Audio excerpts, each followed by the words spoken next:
en direct des temples des stars musicales of Congolien Totila. Je me présente, je m'appelle Tianduka Kuzita Nanzinga. Beaucoup de gens me connaissent par le nom de Pedro Massi à France.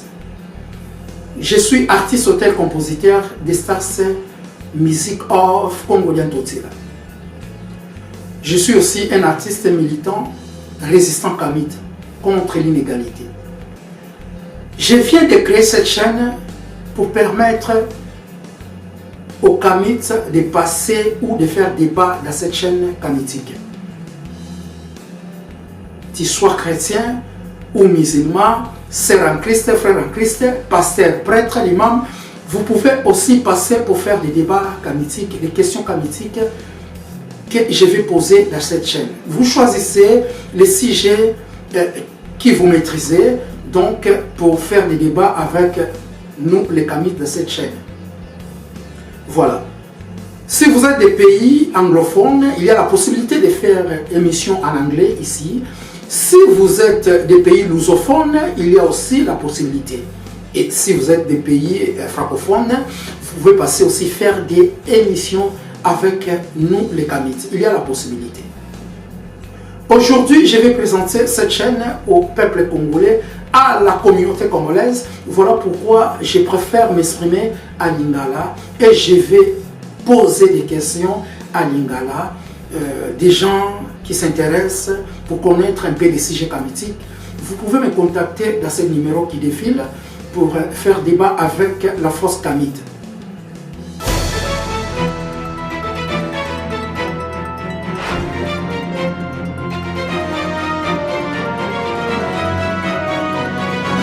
Première question, nous les kamites, on demande. Donc je vais m'exprimer à Lingala comme vous pouvez le constater. Première question, Ezali, Tolobaka toujours, un esclave reste esclave à vie. Tolobaka toujours, esclave atikalaka, esclave à vie. Ce qui osana bonya pe mayele, yaka ko développer sujet yango. Esclave azali atikalaka esclave à vie. Ce qui te lutte pour sa mécanisme aussi car esclave wana parce que aumela ki kozala esclave a meseni ko développer na façon esclave a boy ko joa liberté na ye lokola prisonnier oyo a mesani na prison a boy ko joa liberté na ye. Et sa première question il y a chaîne kamitique. Oyo azali na bonya pe mayele oyo alingi a développé débat a koki koya ko développer débat. Ozala sœur en Christ, ozala frère en Christ, ozala pasteur, ozala l'imam, ozala prêtre, yaka pour se débattre na bakamite et pas éboué. Deuxième question à Bisso, toujours Tolobaka, l'esclavage spirituel, c'est la base de toutes les formes d'esclavage. Tant que vous êtes esclave l'esprit, vous êtes toujours esclave na makambonyos. Voilà pourquoi l'homme noir, nous ne sommes pas indépendants spirituellement et nous ne sommes pas indépendants politiquement, nous ne sommes pas indépendants économiquement.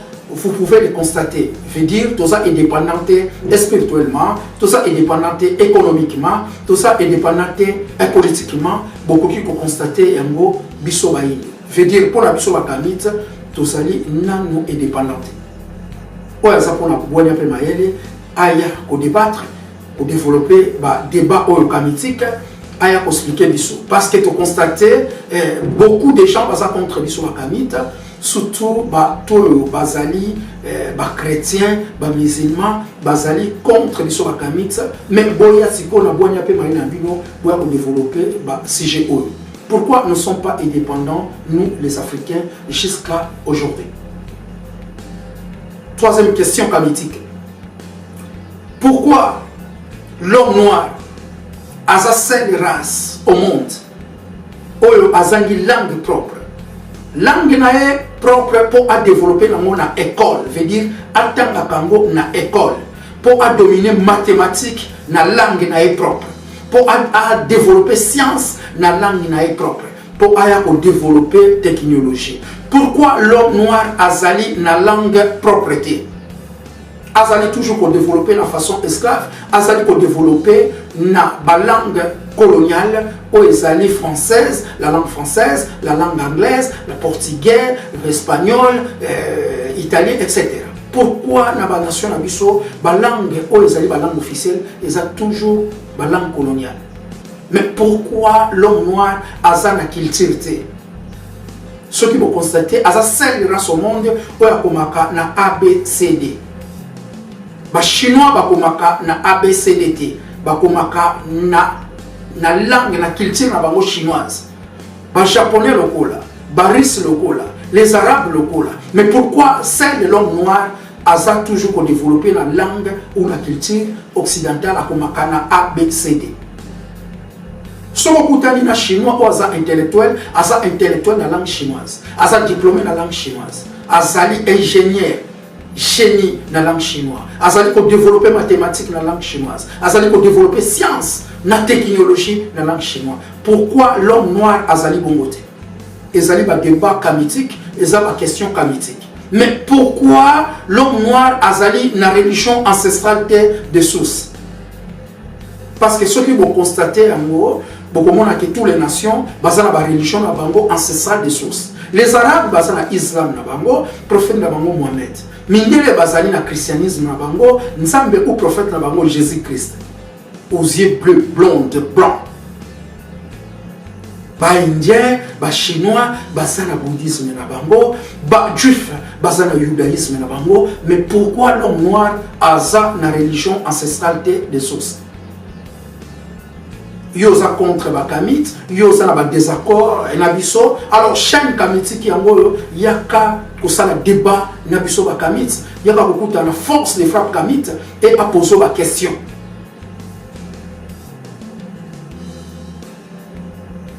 Tosali ko progresser toujours na ba question o ezali ba sujet okoki ko pona na kati ya ba sujet ba question oyo pour ya ko passer na chaîne oyo kamitique pour ya ko développer ba sujet awa pe débat. Pourquoi Batouko bazali ko gouverner Mboka Afrika? Biso bakami tobe ngabango ba nègre de la maison. Pourquoi baza incapable ya couper ça $1 na peuple ko bazali ko souffrir na pauvreté extrême? Pourquoi baza na vision te? Pourquoi bazali ko lien qui était sous solo nzamba pesa pour tous les peuples balia kango bamomoko? Bakomaka ba millionnaire, ba milliardaire, mais en même temps, ba peuple bazali ko souffrir na pauvreté extrême. Est-ce que Batouana, bazali Batou ou bien bazabanyama? Pendant 60 ans, bazali capable de couper sa peuple africain ata $1 yankita ya sous-sol oyo nzambe apesa na bango. Bankita o bazali ko exploiter na ba maître spirituel na bango. Alors l'homme noir partout azali ko développer na souffrance et la pauvreté extrême. Bazali ko kufa na océan pour na ko luka vie na l'Occident. Pourquoi c'est là? Yo mutu ya bonya pe maele o za contre Bakamit yaka ko débattre ba si jewana et pas ibo. Pourquoi depuis 60 ans Bayindo va développer une industrie armée pour la défense, il y a continent, il y a Kama, il y a Bakamet. Pourquoi Bakoki ko développer technologie pour créer une arme, une industrie où tous les nations allaient développer une industrie armement, ils allaient procéder à bombe atomique, à missile balistique intercontinental. Mais pourquoi l'homme noir depuis l'indépendance, il est capable de développer une industrie, il est capable de créer une arme où est-ce qu'il y a ancêtre la colonisation et l'esclavage? Question, M. Zali, pourquoi l'homme noir a sali toujours dans l'ignorance? Comme je dis toujours, l'ignorance est le racine de tous les mâles. L'homme ignorant vieillit à la manière d'un bœuf. Son poids augmente, mais non sa sagesse. Pourquoi l'homme noir est la seule race où il y aura un ancêtre? Il y a un ancêtre qui va guider l'humanité. Il y a un ancêtre qui va fonder le pouvoir. Il y a un ancêtre qui va mettre la civilisation. Ancêtre Moutou va civiliser planète entière, tous les races du monde. Sans ancêtre, Mindele, Arabe, Chinois, Kozala non civilisé et non développé. Donc vivre Bissona Bango na état primitif. Ancêtre Obazala qui aussi puissant. Ancêtre Obakria qui science na mathématiques na écriture. Oba sirnumaki et loko ni loko na kombo nango na likolo pe na se mabele na se amai. pourquoi baindo bazali toujours dans l'ignorance, il y a ancêtre aussi puissant où il va mettre à civilisation. Pourquoi Moïndo a toujours dans l'ignorance, il y a ancêtre là. Pourquoi Moïndo a l'ingaka histoire là été. Pourquoi Moïndo a dit d'abord histoire. Il y a longue civilisation, il y a passé. Batu ya bonya maele, batu ya bonya pe maele, ozala pasteur, ozala politicien, ozala yo sœur en Christ, ozala yo frère en Christ, il y a qu'à débattre, ba débat awa au développer, ba sujet politique. Parce que tu as dit que la question oyo na ba télévision, il y a Africa et les kakate et beta makate. Pour la première fois la question oyo, peut-être que beta ma awa na chaîne politique, il y a Stars Music of Congo yantotila. Pour débattre. Sur le il y a au débattre. Question, M. Zali. Pourquoi l'homme noir a sali dans l'esprit critique?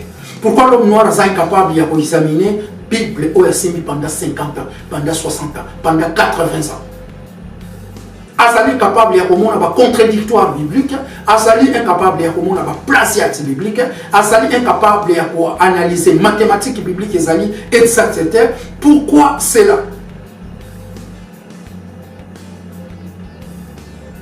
Question, M. Césali, est-ce que vous évitez que Baïndo, Bazara Sobayaki aussi longtemps dans mon pays?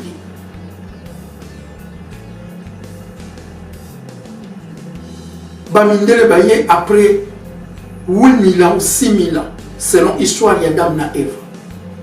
Pourquoi Banoir Baye Baka, l'histoire de l'ATP pour maîtriser?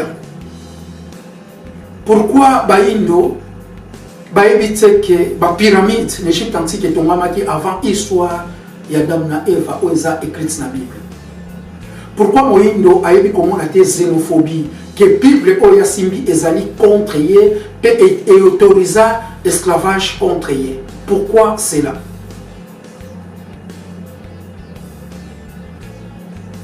Ezali ba question kamitique, o ezali prêt, o ya monique azana bonya pe maele. Aya na chaîne kamitika ya ko sala débat na biso. Voilà pourquoi tu créer ba chaîne oyo. Pourquoi Moïndo jusqu'à aujourd'hui azali ko développer na ba école ya Côte du Noir, veut dire azali ko tanga toujours ba manuel colonial. Oyo ezali ko pesa y réalité te ya histoire ya mbokane Afrika. Pourquoi l'homme noir a développé toujours dans la politique Côte du Noir où ils allaient poursuivre sa binomino, où ils allaient exacter dans Mboka Africa. Jusqu'à aujourd'hui, la frontière où ils allaient la biso, ils ont unifié. Jusqu'à aujourd'hui, Afrique, ils allaient toujours dans la façon ils allaient coloniser et esclaviser. Pourquoi Moïse doit développer toujours dans la religion coloniale où il y a Côte du Noir? Où il y a qui est malédiction. Premier fruit du christianisme en Afrique, c'était la colonisation et l'esclavage. Nous pouvons dire que il y a alors débat pour développer ce sujet pour expliquer clairement.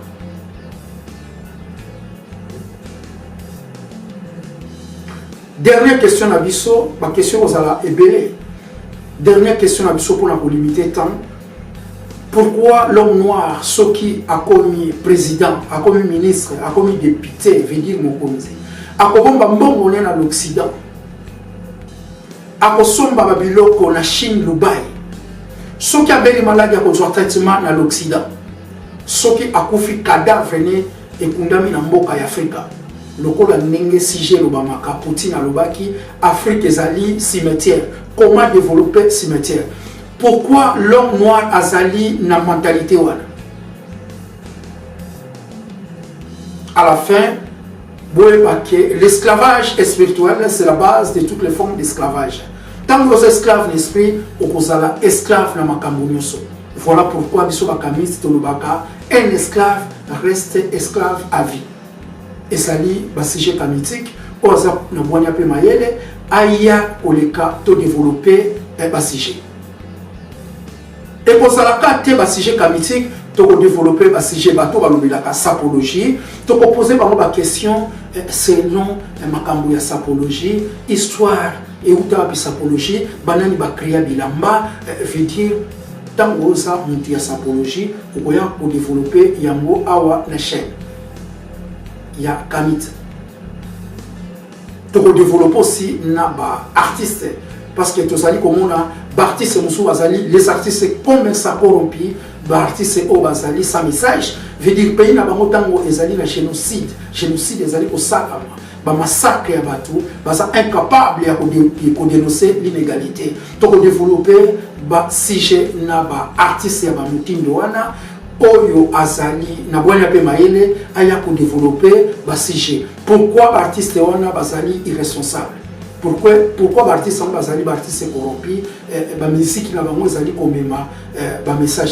Pour la personne un artiste a 300 personnes de la nation. Tout le monde n'a pas de nation, artiste a commis mon conzi. Poutine a l'artiste, José Eduardo dos Santos, l'homme le plus puissant d'Afrique, qui directement guerre impérialiste aussi longtemps, à combattre par tête, à libérer Namibie et Dieu d'indépendance en 1990. À partir de Sili, à cause de combat, Mandela Bimaki na prison à cause de la guerre salaki contre les États-Unis et l'Afrique du Sud. À salaki artiste et basiste. Pourquoi d'autres artistes sont incapables de dénoncer l'inégalité ou sont incapables de défendre la nation? Et ça va sujet oyo to développer nango awa. Est-ce que l'Afrique est la patriarcat? Ou Afrique ezali matriarcat to développer ba sujet wana awa babilo ko nyonso nazali ko beta okandi sujet oyo ozali ko maîtriser bien osali contact na ngai la force Kamit oliki na mission kamitique pour osala ba débat nakanisi pour la lelo na suki bongo na sengi na bino kaka merci ba otep.